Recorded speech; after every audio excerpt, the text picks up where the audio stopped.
हाय दोस्तों, मेरा नाम है निशा। सीवी का मतलब होता है करिकुलम वाइटे, जिसका मतलब होता है कोर्स ऑफ लाइफ, जबकि रिज्यूमे का मतलब होता है टू सम अप, यानी कि इन a short way.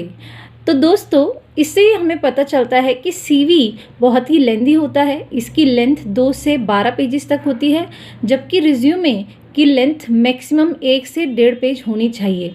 CV use किया जाता है एक्सपीरियंस लोगों के द्वारा, जबकि रिज्यूमे यूज़ किया जाता है फ्रेशर्स के द्वारा।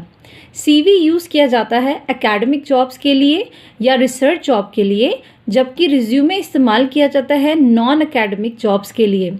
इसके अलावा दोस्तों, सीवी में हर चीज़ हमें बहुत ही डिटेल में लिखनी होती है, जबकि रिज्यूमे में हमें हर अपनी चीज़ जो हम बता रहे हैं वो सिर्फ बुलेट पॉइंट्स में लिखनी होती है, to keep it short and precise.